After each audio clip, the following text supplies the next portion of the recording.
संसार को अपने प्रकाश से जीवन देने वाले, अंधकार का नाश करने वाले और प्रकृति के कण-कण में ऊर्जा का संचार करने वाले प्रत्यक्ष देवता हैं भगवान सूर्य। हम हर दिन उन्हें उगते और ढलते देखते हैं, उन्हें जल अर्पित करते हैं, लेकिन क्या हम उनके उस विराट और प्रचंड रूप को जानते हैं जिससे इस पूरे ब्रह्मांड का संतुलन बना हुआ है? सूर्यदेव केवल प्रकाश ही नहीं देते, बल्कि उनके अंश से ऐसे शक्तिशाली पुत्रों ने जन्म लिया है जिन्होंने इस धरती का इतिहास, धर्म और कर्म का पूरा विधान ही रच दिया।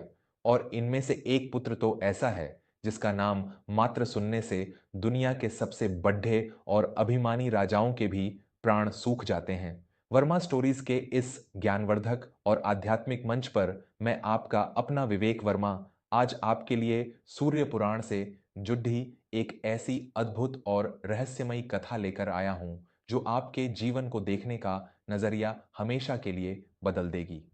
यह कथा शुरू होती है चंद्रगिरी नाम के एक बहुत ही सुंदर और समृद्ध नगर से। इस नगर में सत्य प्रकाश नाम के एक अत्यंत वयोवृद्ध और धर्मात्मा व्यक्ति रहते थे। सत्य प्रकाश जी ने अपना पूरा जीवन सत्य, न्याय और ईश्वर की भक्ति में व्यतीत किया था। उनका एक पोता था जिसका नाम रुद्र था। रुद्र 25 वर्ष का एक बहुत ही हृष्ट-पुष्ट, धनवान और अत्यंत क्रोधी स्वभाव का युवक था। युवावस्था, पैसा और शारीरिक बल, इन तीनों का नशा जब एक साथ इंसान के सिर पर चढ़ता है तो वह खुद को ही ईश्वर समझने लगता है। रुद्र का हाल भी कुछ ऐसा ही था। उसे लगता था कि पैसे और ताकत से वह इस दुनिया की हर चीज खरीद सकता है और कोई भी उसका बाल बांका नहीं कर सकता। एक दिन की बात है, रुद्र की गाड़ी से नगर के एक गरीब और अत्यंत वृद्ध सब्जी वाले की ठेली टकरा गई। सब्जी वाले की सारी सब्जियां कीचड़ दियाच में गिर गईं और उसे भी चोट आई। बजाय उस बूढ़े व्यक्ति की मदद करने के, रुद्र अपनी गाड़ी से उतरा और उस बूढ़े व्यक्ति को ही अपशब्द कहने लगा। जब उस बूढ़े सब्जी वाले ने रोते हुए कहा कि उसका भारी नुकसान हो गया है, तो रुद्र ने अपने बटुए से कुछ पैसे निकाले और उस बूढ़े के मुंह पर मारते हुए बहुत ही अहंकार से कहा, ये ले अपनी कौडियां और रास्ता नाप। मेरे सामने खड्डे होने की तेरी औकात नहीं है। मैं जो चाहूं वो कर सकता हूं। इस दुनिया में ना मैं किसी इंसान से डरता हूं, ना तुम्हारे उन भगवानों से, और ना ही मुझे किसी कर्म वर्म का कोई खौफ है। मेरा पैसा ही मेरी सबसे बड़ी ताकत है। यह सारा दृश्य सत्यप्रकाश जी अपने घर की बालकनी से देख रहे थे। अपने पोते के इस भयंकर अहंकार और निर्दयता को देखकर उनका हृदय कांप उठा। उन्होंने तुरंत रुद्र को घर के भीतर बुलवाया। रुद्र जब अपने दादाजी के कमरे में पहुंचा तो उसने देखा कि सत्यप्रकाश जी एक खिड़की के पास खड्डे होकर ढलते हुए सूरज को देख रहे थे। सत्यप्रकाश जी ने मुद्दा कर रुद्र की आंखों में देखा। उनकी आंखों में क्रोध नहीं, बल्कि एक गहरी पिधा और दया थी। सत्यप्रकाश जी ने बहुत ही शांत लेकिन गंभीर स्वर में कहा, रुद्र, आज जिस धन और बल के अहंकार में तूने उस असहाय वृद्ध का अपमान किया है, क्या तुझे लगता है कि यह ताकत हमेशा तेरे पास रहेगी? तू कहता है कि तुझे किसी का भय नहीं, तुझे ना ईश्वर का भय है, ना मृत्यु का। बेटा, जब मनुष्य अज्ञानता के शिखर पर होता है तो वह ऐसी ही मूर्खतापूर्ण बातें करता है। क्या तू जानता है कि जिस सूर्य को तू अभी ढलते हुए देख रहा है, उसके अंश से जन्मे 5 ऐसे शक्तिशाली पुत्र हैं जो तेरे जैसे अहंकारी मनुष्यों का पल भर में मान मर्दन कर सकते हैं? रुद्र ने व्यंग्यात्मक मुस्कान के साथ कहा, दादाजी, आप फिर से अपनी वही पुरानी कथाएं और पुराण लेकर बैठ गए। आज के जमाने में शक्ति का मतलब बैंक बैलेंस और बाहुबल होता है। ये सूर्यदेव के पुत्रों की कहानियां मुझे नहीं डरा सकती। सत्यप्रकाश जी ने एक गहरी सांस ली और रुद्र को अपने पास एक कुर्सी पर बैठाया। उन्होंने कहा, कहानियां नहीं रुद्र, यह ब्रह्मांड का अटल सत्य है। आज मैं तुझे सूर्यदेव के उन 5 सबसे शक्तिशाली पुत्रों के बारे में बताऊंगा जिनका प्रताप तीनों लोकों में गूंजता है। और जब मैं तुझे उस पहले नंबर के पुत्र के बारे में बताऊंगा तो तेरी रूह कांप जाएगी। ध्यान से सुन सूर्य पुराण का यह महासत्य। सत्यप्रकाश जी की गूंजती हुई आवाज पूरे कमरे में फैल गई और रुद्र ना चाहते हुए भी उनकी बातों में खिंचता चला गया। नंबर 5, वैवस्वत मनु। सत्यप्रकाश जी ने शुरुआत की, रुद्र, तुझे लगता है कि मनुष्य बहुत शक्तिशाली है? हम जिस मानव जाति का हिस्सा हैं, उसके सबसे पहले पिता, सबसे पहले जनक भगवान सूर्य के पुत्र वैवस्वत मनु ही हैं। जब इस धरती पर महाप्रलय आया था, चारों ओर केवल जल ही जल था और सृष्टि का अंत हो रहा था, तब भगवान विष्णु ने मत्स्य अवतार लेकर सूर्यपुत्र वैवस्वत मनु की ही रक्षा की थी। मनु ने ही प्रलय के बाद इस संसार को दोबारा बसाया और मानव समाज के लिए मनुस्मृति के रूप में धर्म और कर्म के नियम बनाए। जिस मनुष्य के पास प्रलय से बचकर नई सृष्टि रचने की शक्ति हो, क्या तेरा धन उसकी शक्ति के आगे टिक सकता है? रुद्र थोड़ा चुप हुआ, लेकिन उसका अहंकार अभी पूरी तरह टूटा नहीं था। सत्यप्रकाश जी ने आगे कहा, नंबर 4, वानर राज सुग्रीव। त्रेता युग में जब भगवान श्री राम को रावण जैसे महाज्ञानी और शक्तिशाली राक्षस का वध करना था, तब उन्हें एक ऐसी सेना की आवश्यकता थी जो निडर हो। तब सूर्यदेव के अंश से वानर राज सुग्रीव का जन्म हुआ। सुग्रीव के भीतर साक्षात सूर्य का तेज और बल था।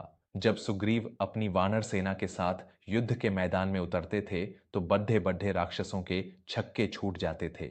सुग्रीव ने अपने बाहुबल से नहीं, बल्कि अपनी भक्ति और समर्पण से शक्ति का असली अर्थ समझाया। उन्होंने अपना सारा बल भगवान राम के चरणों में समर्पित कर दिया। सत्यप्रकाश जी ने रुद्र के चेहरे की ओर देखा। अब रुद्र के माथे पर हल्की सी सिलवटें पड्डिड्डी एच गई थीं। नंबर 3, दानवीर कर्ण। सत्यप्रकाश जी ने अत्यंत गर्व से कहा, महाभारत के युद्ध का वह महान योद्धा, जिसे अगर छल से न मारा जाता तो दुनिया का कोई अस्त्र उसे भेद नहीं सकता था। कर्ण का जन्म सूर्यदेव के आशीर्वाद से माता कुंती के गर्भ से हुआ था। कर्ण जन्म से ही अपने शरीर पर सूर्य के समान चमकने वाले अभेद्य कवच और कुंडल पहनकर पैदा हुए थे। रुद्र, तू अपने चंद पैसों पर घमंड करता है? सूर्यपुत्र कर्ण इतना बड्ढा दानी था कि जब उसे पता चला कि उसके कवच कुंडल दान में देने से उसकी मृत्यु निश्चित है, तब भी उसने बिना एक पल सोचे अपने शरीर को चीर कर अपनी सबसे बड़ी शक्ति दान में दे दी। इसे कहते हैं असली शक्ति, मृत्यु को सामने देखकर भी अपने धर्म और अपने वचन से पीछे ना हटना। रुद्र का सिर अब थोड़ा नीचे झुकने लगा था। वह समझ रहा था कि भौतिक शक्ति और आध्यात्मिक शक्ति में जमीन आसमान का अंतर है। सत्यप्रकाश जी की आवाज अब और भी अधिक गहरी और रहस्यमयी हो गई। नंबर 2, कर्मफल दाता शनिदेव। सत्यप्रकाश जी ने कहा। यह नाम सुनते ही रुद्र के रोंगटे खड़े रीढ़े हो गए। रुद्र, भगवान सूर्य का विवाह विश्वकर्मा जी की पुत्री संध्या से हुआ था। संध्या सूर्य के भयंकर ताप को सहन नहीं कर पा रही थीं, इसलिए उन्होंने अपनी ही परछाई यानी छाया को सूर्यदेव के पास छोड़ डाच दिया और स्वयं तपस्या करने चली गईं। उसी माता छाया के गर्भ से शनिदेव का जन्म हुआ। सूर्य के अत्यधिक ताप के कारण शनिदेव का रंग अत्यंत काला हो गया था। भगवान शिव ने शनिदेव की तपस्या से प्रसन्न होकर उन्हें तीनों लोकों का दंडाधिकारी यानी जज बना दिया। सत्य प्रकाश जी ने अपनी उंगली रुद्र की ओर करते हुए कहा, बेटा, शनिदेव वह शक्ति है जो मनुष्य को उसके जीते जी उसके कर्मों का फल देते हैं। तेरे जैसे अभिमानी जो गरीबों को सताते हैं और पैसे का घमंड करते हैं, शनिदेव की एक तिरछी दृष्टि ही उन्हें राजा से रंक बनाने के लिए काफी है। जब शनि की सारहे साती या ढैया शुरू होती है, तो बड्ढे बड्ढे राजाओं के खजाने खाली हो जाते हैं, अहंकार चूर चूर हो जाता है। रावण जैसा महाबलशाली राक्षस भी शनिदेव की दृष्टि से नहीं बच पाया था। शनि का न्याय इतना कठोर है कि वहां तेरा कोई पैसा, तेरी कोई रिश्वत काम नहीं आएगी। रुद्र अब पूरी तरह से कांप रहा था। उसे आज तक किसी ने कर्मों के इतने कठोर विधान के बारे में नहीं बताया था। उसने सूखे हुए गले से पूछा, दादाजी, अगर शनिदेव इतने भयंकर हैं, तो फिर वह नंबर 1 पुत्र कौन है जिससे सारा संसार भयभीत होता है? सत्यप्रकाश जी अपनी जगह से उठे। उन्होंने रुद्र के कंधे पर हाथ रखा और एक ऐसी आवाज में बोले जो सीधे रुद्र की आत्मा को भेद गई। नंबर 1, मृत्यु के देवता स्वयं यमराज। कमरे में एक भयानक सन्नाटा छा गया। सत्यप्रकाश जी ने कहा, रुद्र सूर्यदेव और माता संध्या के गर्भ से जन्मे सबसे ज्येष्ठ पुत्र हैं यमराज। इस पूरे ब्रह्मांड में अगर कोई एक अटल सत्य है जिससे कोई जीव, कोई देवता, कोई राक्षस नहीं बच सकता, तो वह यमराज है। तू कहता है ना कि तू किसी से नहीं डरता, लेकिन जब यमराज भैंसे पर सवार होकर हाथों में काल का पाश लेकर आते हैं तो इंसान की सांसें अपने आप उखड्डाने लगती हैं। सत्य प्रकाश जी ने रुद्र की आंखों में झांकते हुए कहा, यमराज वह न्यायाधीश हैं जो मृत्यु के बाद तेरे एक एक कर्म का हिसाब करते हैं। उनके दरबार में तेरी यह महंगी गाढ़ी, तेरा यह बैंक बैलेंस और तेरी यह झूठी जवानी बाहर ही धरी रह जाएगी। वहां केवल तेरे कर्म जाएंगे। जो बूढ़ा व्यक्ति आज तेरे सामने हाथ जोड़ ढाकर रो रहा था, यमराज के दरबार में तू उसी तरह हाथ जोड़ ढाकर अपने प्राणों की भीख मांगेगा। लेकिन काल का पाश एक बार गले में पड़ रच गया तो कोई ताकत तुझे बचा नहीं पाएगी।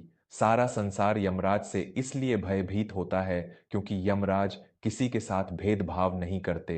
वो झोपड़ी में भी उसी समय जाते हैं और राजा के महल में भी। उनका न्याय अत्यंत क्रूर लेकिन पूर्ण रूप से सत्य है। रुद्र के पैरों तले जमीन खिसक चुकी थी। जिस अहंकार की दीवार को उसने सालों से खड्डा किया था, सत्य प्रकाश जी के इन शब्दों ने उसे एक पल में ताश के पत्तों की तरह ढा दिया। रुद्र को अब अपने किए पर भयंकर पश्चाताप हो रहा था। उसे समझ आ गया था कि यह शरीर, यह पैसा और यह जवानी कुछ ही पलों की मेहमान है, लेकिन कर्मों का हिसाब जन्म जन्मांतर तक पीछा नहीं छोड़ता। रुद्र की आंखों से आंसू बहने लगे। वह अपने दादाजी के पैरों में गिर पड़ा और रोते हुए बोला, मुझे माफ कर दीजिए दादाजी, मैं सच में अंधा हो गया था। मैं भूल गया था कि मृत्यु से बद्धा कोई सत्य नहीं और कर्मों से बद्धा कोई धर्म नहीं। मैं अभी उस वृद्ध काका के पास जाता हूँ और उनसे अपने की क्षमा मांगता हूँ। रुद्र उसी क्षण घर से बाहर दौड़ा। वह उस सब्जी वाले वृद्ध के पास गया, उसके दोनों पैर पकड़ दिएच लिए और रोते हुए उससे क्षमा मांगी। रुद्र ने अपने हाथों से उस वृद्ध की ठेली ठीक की और उसका पूरा नुकसान अपनी जेब से भरा। उस दिन के बाद से रुद्र का पूरा जीवन बदल गया। उसका सारा अहंकार शून्य हो चुका था और वह एक अत्यंत विनम्र और धर्मपरायण युवक बन गया। दोस्तों, वर्मा स्टोरीज की इस अद्भुत कथा का मर्म केवल पौराणिक ज्ञान देना नहीं है। आज हम सभी कहीं ना कहीं रुद्र की तरह भौतिक सुख सुविधाओं के अहंकार में जी रहे हैं। हमें लगता है कि हमारा पद और हमारा पैसा हमें हर मुसीबत से बचा लेगा, लेकिन सूर्यदेव के ये पुत्र, विशेषकर कर्मफलदाता शनिदेव और मृत्यु के देवता यमराज, हमें यह चेतावनी देते हैं कि जीवन का असली धन हमारे शुभ कर्म है। हम दुनिया के हर व्यक्ति को धोखा दे सकते हैं, लेकिन यमराज के उस कालपाश और शनिदेव की उस न्यायपूर्ण दृष्टि से भागकर हम कहीं नहीं जा सकते। अगर सूर्यदेव के इन 5 शक्तिशाली पुत्रों की इस कथा ने आपके हृदय को छुआ हो और आपके भीतर के किसी भी छोटे मोटे अहंकार को मिटा दिया हो, तो इस कहानी को अपने दोस्तों, परिवार के युवाओं और हर उस व्यक्ति के साथ अवश्य साझा करें जिसे इसकी आवश्यकता है, ताकि वह भी अपने कर्मों के प्रति सचेत हो सके। मैं आपका अपना विवेक वर्मा अब आपसे विदा लेता हूँ। ईश्वर करे आपके जीवन में सूर्य का प्रकाश हमेशा ज्ञान और विनम्रता बनकर चमके। मिलते हैं बहुत जल्द एक नई कथा और एक नए सत्य के साथ। तब तक अपना और अपने परिवार का बहुत ख्याल रखें। प्रेम से बोलिए, जय सूर्यदेव, जय श्री कृष्ण,